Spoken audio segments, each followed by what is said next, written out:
Hey folks, it's Ash from Being SWENGLISH, and you may have read in the news today that there's going to be a change in Sweden regarding scooters.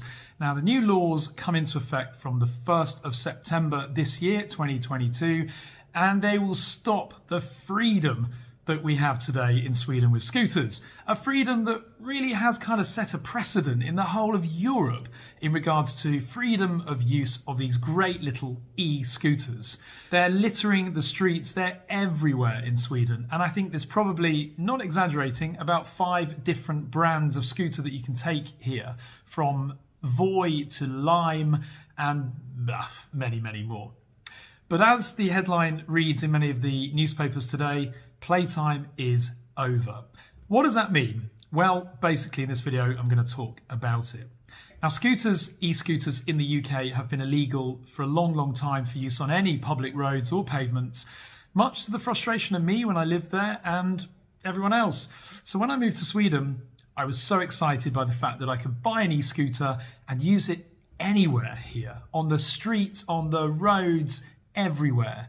Pretty awesome and really flexible as well. Now in Sweden, the law is changing. On the 1st of September, from that date onwards, you will not be able to use scooters anywhere ever again. And unfortunately, apparently the same rules that apply to bikes will apply to scooters. And by that, it means that you won't be able to use scooters on pavements anymore. Now that does pose a few challenges. First of all, there aren't cycle paths everywhere. And if there isn't a cycle path, then does that mean that e-scooter users will be forced to use the roads? If so, then that's pretty dangerous because, I don't know, I feel much more vulnerable on a scooter than I do on a bike. Ultimately, I know that on a bike, if I go over a big bump, I'm probably going to be okay. But I know that on a scooter, they don't have suspension and you can really injure yourself. And roads aren't necessarily geared up for scooters. On the other hand, nor are pavements. I actually have a good friend who lives in Malmö, and I hope she won't mind me saying, but she was on a scooter and I believe she hit a pothole or a bump in the road. She flew off the scooter and landed on her face and actually broke her jaw in half.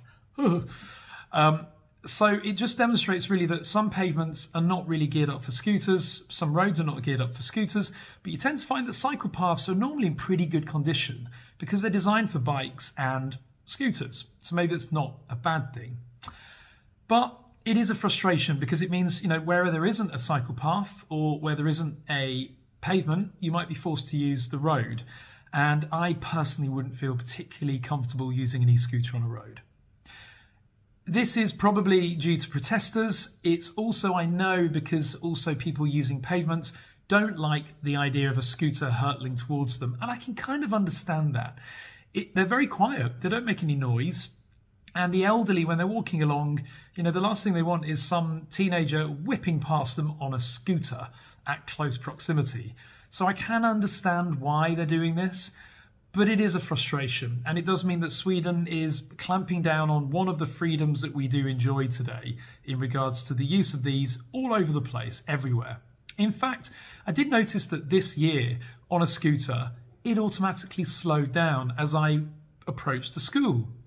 And then it sped up again. I wasn't actually ready for it to be speeding up again. And I nearly fell off the thing when it suddenly decided to accelerate again. But also then when I got to a pedestrianised area in Malmö, near Lilletorg, it automatically slowed down. So they have like a GPS geofencing, which is really, really clever. But I wonder if that's now going to work as well with areas where there is no cycle path. So that, in other words, if you get to an area where there's just a pavement, maybe it will just stop working. Who knows? Anyway, comment below if you love these great little e-scooters, and also if you've had any problems with e-scooters. Have you had people yelling at you for using them on the pavements in Sweden or in other countries? Comment below, and also, of course, hit that subscribe button if you enjoy this content. Thanks for watching.